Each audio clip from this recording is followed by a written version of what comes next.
Assalamualaikum warahmatullahi wabarakatuh dan salam sejahtera. Nama saya Syazmi Izzuan Bisaidin. Hari ini saya akan berbincang mengenai COVID-19. Virus COVID-19 ini telah mula dijumpai pada hujung tahun 2019 dan ia telah pun diisytihar sebagai pandemik di dunia oleh WHO. Saya tak nak terangkan pasal apa itu virus COVID-19 ni, tapi saya nak terangkan mengenai apa kita sebagai individu sepatutnya lakukan. Okey, tindakan yang boleh dilakukan oleh kita yang pertama sekali ialah dengan mencuci tangan kita dengan lebih kerap. Kita boleh mengelap tangan kita dengan menggunakan sapu tangan yang berasaskan alkohol ataupun membasuh tangan kita dengan menggunakan sabun dan juga air. Mengapa kita perlu mencuci tangan kita lebih kerap? Mencuci tangan dengan sabun dan air atau menggunakan cecair pembasmi kuman yang berasaskan alkohol mampu membunuh virus yang mungkin berada di tangan kita. Langkah seterusnya ialah kita perlulah mengekalkan jarak sosial kita. Jarak sosial yang perlu dikekalkan ialah sekurang-kurangnya 1 meter, iaitu bersamaan dengan 3 kaki antara kita dengan sesiapa saja, terutamanya orang yang mempunyai gejala seperti batuk dan juga bersin. Kita perlu berbuat demikian kerana apabila seseorang batuk ataupun bersin, mereka menyemburkan titisan air kecil dari hidung atau mulut yang mungkin mengandungi virus.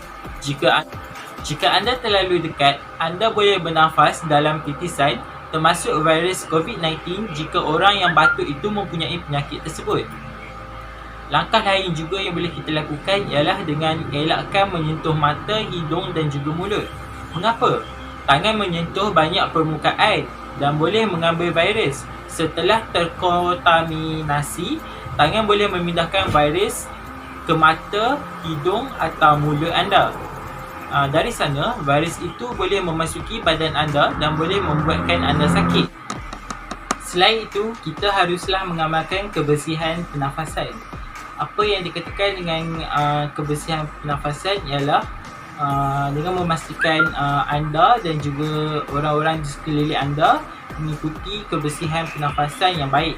Ini bermakna menutup mulut dan hidung anda dengan siku atau tisu yang membungkuk apabila anda batuk ataupun bersin. Kemudian buang tisu yang digunakan dengan segera. Dengan mengikuti kebersihan pernafasan yang baik, anda mampu melindungi orang di sekeliling anda daripada virus seperti selesema dan COVID-19. Sekiranya anda mengalami demam, batuk dan kesukaran untuk bernafas, pastikan anda mendapatkan bantuan perubatan awal. Tinggal di rumah jika anda berasa tidak sihat. Sekiranya anda mengalami demam, batuk dan kesukaran bernafas, dapatkan rawatan perubatan dan hubungi terlebih dahulu ikut arahan pihak berkuasa kesihatan tempatan di tempat masing-masing. Kita perlu dapatkan nasihat perubatan daripada pegawai-pegawai daerah kerana pihak berkuasa di peringkat kebangsaan dan juga di peringkat tempatan mempunyai maklumat terkini mengenai keadaan di kawasan anda, supaya mereka boleh segera untuk memberikan arahan kepada kita kemudahan kesihatan yang berhampiran untuk melindungi kita daripada COVID-19 dan juga membantu kita untuk mencegah penyebaran virus dan jangkitan yang lain. Kita juga haruslah sentiasa mendapatkan maklumat dan ikut nasihat yang diberikan oleh pegawai penjagaan kesihatan kita. Pastikan anda sentiasa mendapat maklumat mengenai perkembangan terkini mengenai COVID-19. Ikuti nasihat yang diberikan oleh pegawai penjagaan kesihatan anda, pihak berkuasa kesihatan awam dan juga tempatan, ataupun majikan anda tentang cara melindungi diri anda dan orang lain dari COVID-19. Mengapa? Pihak berkuasa kebangsaan dan tempatan mempunyai maklumat terkini mengenai sama ada COVID-19 merebak di kawasan anda ataupun tidak. Pihak ini juga akan memberikan nasihat tentang apa yang orang-orang di kawasan anda perlu lakukan untuk melindungi diri kita dan juga orang-orang di sekeliling kita.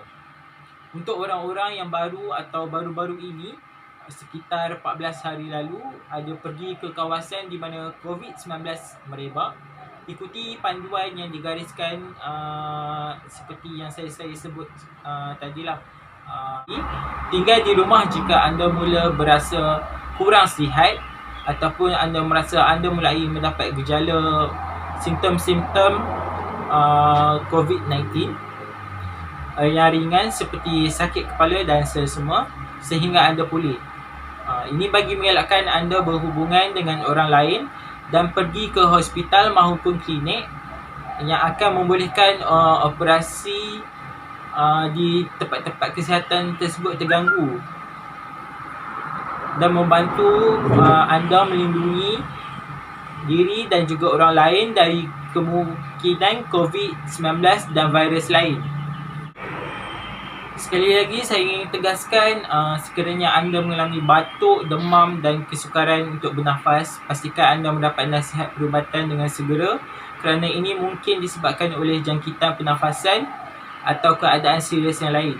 Beritahu kepada penyedia perkhidmatan pelancongan yang anda pernah gunakan ataupun hubungan terkini dengan pelancong lain. Mengapa? Dengan memanggil terlebih dahulu akan membolehkan pegawai penjagaan kesihatan dengan segera mengarahkan anda ke kemudahan kesihatan yang betul. Juga akan membantu anda untuk mencegah daripada menyebarkan COVID-19 dan virus-virus yang lain.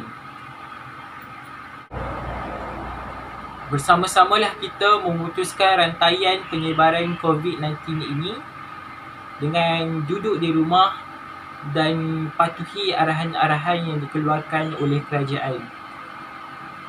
#stay at home, stay safe. Semoga kita dapat menjalankan kehidupan kita seperti biasa selepas tamatnya tempoh PKP ini. Dan juga semoga PKP ini dapat berakhir dengan cepat. Sekian, terima kasih.